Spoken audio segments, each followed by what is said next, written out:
I, female 18, have been used by my family my whole life. There's no other way of putting it.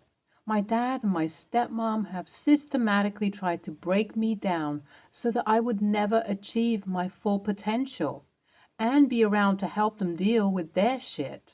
It took me a long time to come to terms with that, and even writing that down on a Reddit post makes me feel empowered. For a long time, I was never able to blame them or give them responsibility for my troubles, but I have been able to escape their narcissistic claws. Now, the problem is that even though I'm not dependent on them, they're coming after me for money and are threatening to ruin the lives of the people who took me in unless I send them money. How do I react to this? And would I be TA for doing what I'm about to do? Now, let me tell you about my family. I had no idea about my bio mom until I was 16, and before then, I lived with my dad, male, 42, who raised me alone. It was clear that he resented me for being a burden on him, and he never stopped making me aware of that. He later met and married my stepmom, Susie, female, 45, when I was 10, and she already had a daughter named Stella, female, 23. Susie was always distant to me, and from what I can make out, she wasn't a great mom to Stella either. My stepsister used to spend entire weeks away from home partying and hanging out with her friends, and it didn't bother Susie at all. In the meanwhile, I was basically a ghost at home, since my dad and his wife spent a lot of time together and neglected to spend any group time with me. I would cook my own food, deal with my own problems, and never felt like I could confide in either my dad or my stepmom about anything. Stella got married at 18 to her boyfriend, Terrence, who was living out of his mom's basement and working at the local gas station. It was a really dumb move, but for Stella, it meant that she could get out of the house and be free from her mom. I never really formed much of a relationship with her. As for my bio mom, she showed up on our doorstep when I was 16 and wanted to make amends. My dad wanted nothing to do with her, and I was honestly in the same boat for 6 months. But in all this time, life at home was getting steadily more unbearable. My dad and stepmom were not only using me to do an obscene amount of work around the house, but they also felt entitled to any money I made working part-time jobs since I had made a savings account with my dad as the guardian. Eventually, I just started hoarding my money in cash, and that worked for a while until they found my stash and went off on me for being ungrateful and spoiled. I was apparently not doing my part for the family by wanting to keep some money for myself. I began reconnecting with my bio mom as she had moved into town, and I realized she was a much nicer and kinder person than the adults I was used to. She was racked with guilt for abandoning me as a child, and I'm still working through all of that with her. But what's relevant to this story is that she opened her home to me when I had the guts to tell her about the kind of treatment I was getting at home from my dad and stepmom. Just 6 months after getting to know about the existence of my bio mom, I was living with her, and it was miles better than the kind of life I had previously. I was fully able to realize my potential as my grades skyrocketed and my mom helped me cover a lot of the extra stuff in school that I had previously been denied by my dad. Things like a laptop for studies or even going on a field trip were completely new experiences to me at the age of 16. I made the best of my opportunity and worked my ass off for 2 years, eventually culminating in a near-perfect SAT score and a needs-based scholarship to Cornell. I was ecstatic, and my mom and I celebrated this achievement together. In all this time, I had gone no contact with my dad and stepmom, and they hadn't bothered asking about me or checking up on either. I didn't get any resistance when I told them I was going to go live with my bio mom, and I even heard my stepmom scoff and say, "Good riddance," under her breath. The fact that I was so desensitized to all of this should give you a hint at how bad it was. I didn't care about their lack of interest. I just wanted to dip. However, things changed after I was admitted to Cornell. I think my mom wanted my dad to know as an attempt at making him realize his mistakes and how badly he had been stifling me. But all my dad heard was Ivy League. I can literally imagine him with dollar signs flying over his head like some kind of cartoon character. I guess he thought that this meant I would be able to provide them with a significant chunk of money after I graduated and got a job. Without letting either mom or me know, my dad, stepmom, and to my surprise, Stella, showed up at our doorstep. Stella was heavily pregnant and had 2 kids, male and female, 1 and 2. Things were tense from the moment they showed up because mom wasn't comfortable letting them in. I'll keep it brief, but dad basically demanded that if I wanted to run off to college and make shit tons of money, I had some kind of moral obligation to pay them for the support they had given me as a kid, especially since Stella was back with them. I could tell that my stepsister was not doing well, and they were using that as a sympathy card to use against me and goad me into providing them with money. My dad said I could either hand them over my savings now, since apparently getting a scholarship means I don't have to pay for anything else in my life, or give them a portion of my earnings as soon as I got a job in college. In his own twisted point of view, it was only reasonable because I had caused him and Susie so much trouble as a child. It was a ridiculous claim, and it just started getting more and more surreal. Just because Stella had realized her life with her no-good boyfriend was terrible and she never used protection, why was I supposed to pay to support her? My mom said as much, and then my dad said a lot of mean, hurtful things about the fact that she abandoned me as a kid. I could tell that it really affected my mom, and dad was only doing it out of spite. After that, I had to take over the conversation and kick the 5 of them off the doorstep. The whole experience was kind of nerve-wracking since my dad and stepmom were making a huge scene and the neighbors were getting concerned. After things had de-escalated, I had to calm my mom down and we went to bed, visibly shaken. The next day, I woke up to find out that my dad had texted my bio mom threatening to call the cops on her for stealing his child. I mean, when I left at 16, there wasn't any legal change of custody or anything like that, so we're both really worried that he and Susie can make up some kind of story that would create trouble for my mom. The thing is, mom has been in trouble with the cops before, and this would definitely go against her if a biased judge heard out the case. I only have a couple of grand in savings, and it's all in a new savings account I made with my mom as my guardian. I'll be turning 18 soon, and hopefully, if I'm an adult, my dad won't have any say over what I've done, but I'm worried he's going to do a lot of damage to my mom's mental and emotional well-being if I don't relent. WIBTA if I let this thing escalate? Update 1. I can't say this enough, but thank you to the people who DM me with legal advice. It absolutely makes sense that what my dad and stepmom were doing can be viewed as neglect or child abuse. And their threat of calling the cops on my mom is nothing but an empty threat. I use that against my dad. He's been texting me nonstop for the past few days, and that really shut him up. The leverage was now with me, and I told him that if he didn't want to be investigated by the CPS, he needed to transfer any and all rights and guardianship statuses to my bio mom. After that was done, I told him he could never contact us again. He accepted my terms out of fear, and I went and told my bio mom about this. She's super grateful to you guys, and we'll hopefully be able to live as a family unit. Update 2. Everything's almost done and dusted, but I was reading through a lot of comments telling me to be careful of my bio mom. I know that I've only known her for about a year, but you all need to realize that she's a completely different person now. I mean, she was barely older than I am right now when she had me. And she's been through a really rough life to build herself back up to the point where she could face me again.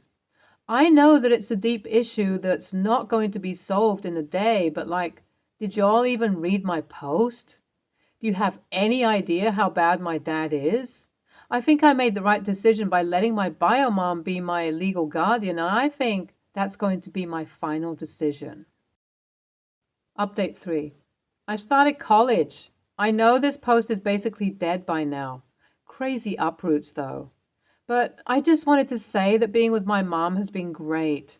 She's gotten a stable job in the city, and I'm going to miss her a lot when I go away to Cornell. My dad has thankfully stuck to his word, and I haven't heard a peep from him, Susie, or Stella.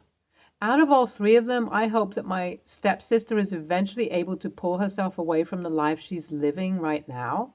She isn't twisted, like Susie and my dad, just a victim of circumstance and bad decisions.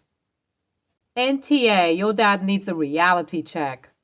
Bro was stealing your money and says that was supporting the family. Then when you got a chance to elevate yourself, he only thought about how it could benefit him, and that too in the stupidest ways possible.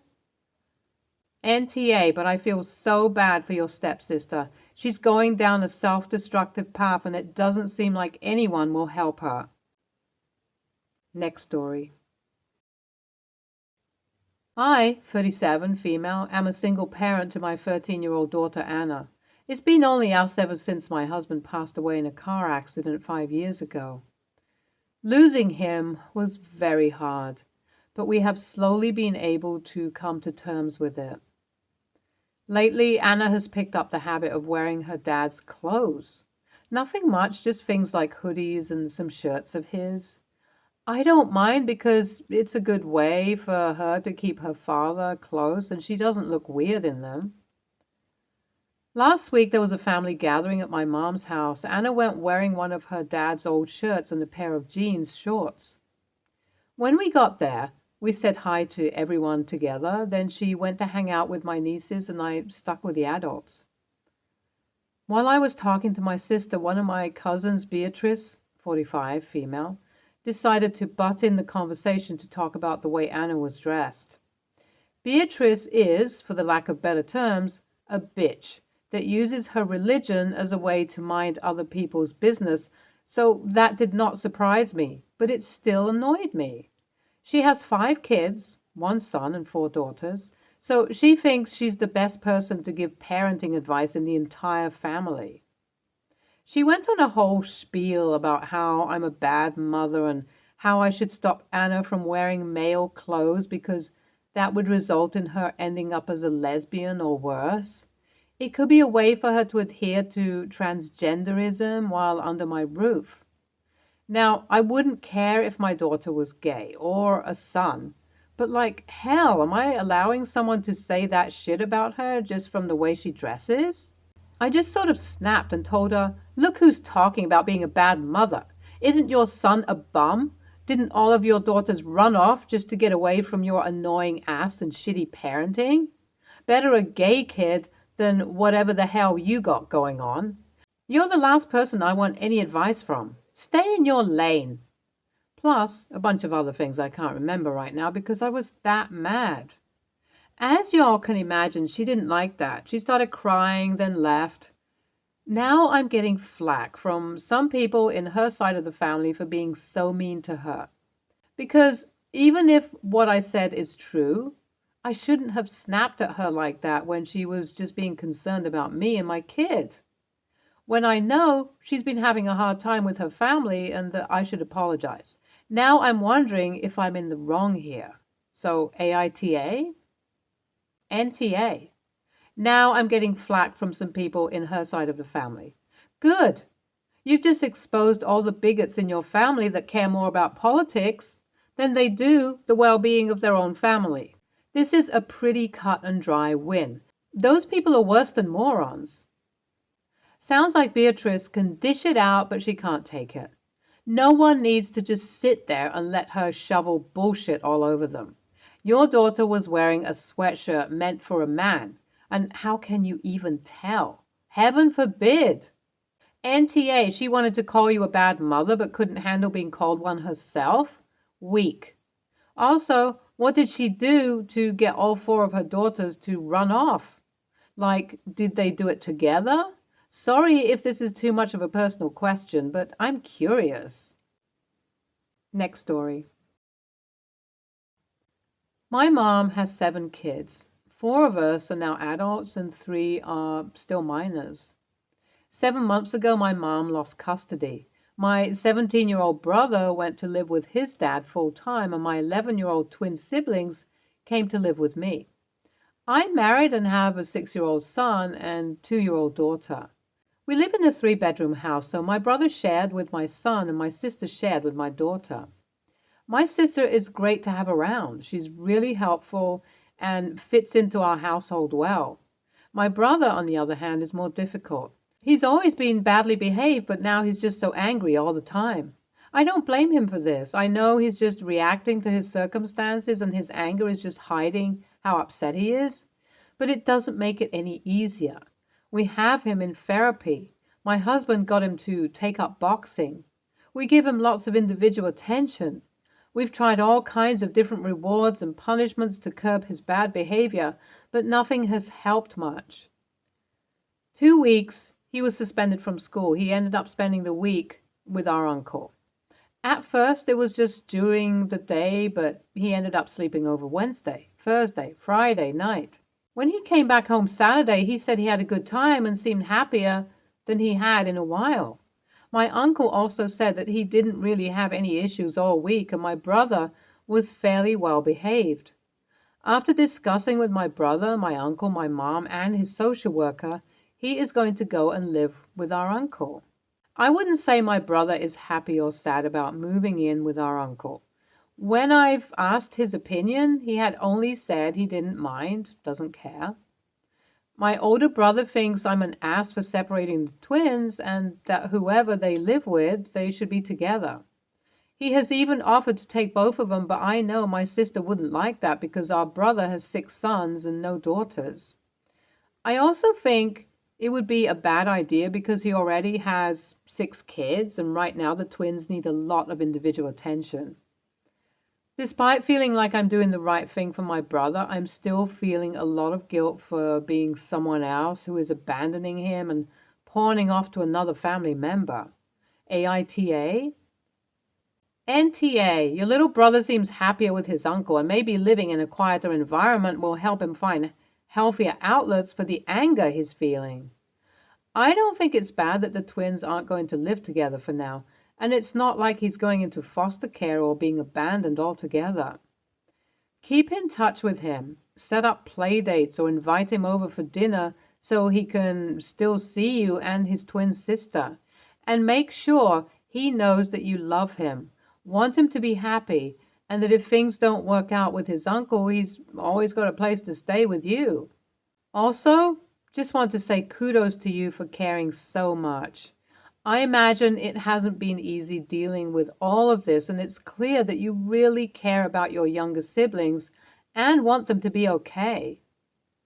NTA, it sounds like your 11-year-old brother needs the individualized time and attention right now. As long as there are plenty of opportunities for him and your 11-year-old sister, and you and the other siblings, to spend time together, I don't see a problem with this. Keep the lines of communication with your 11-year-old brother open. Make sure you still check in with him one-on-one in person regularly. And make sure that he knows he's welcome back at your house if he ever wants that. I think you and your uncle need to be prepared for some of the behavioral issues to resurface once this new living arrangement is permanent rather than temporary. Kids react differently in different situations. How he acts as a guest at his uncle's might be different than how he acts when he's home.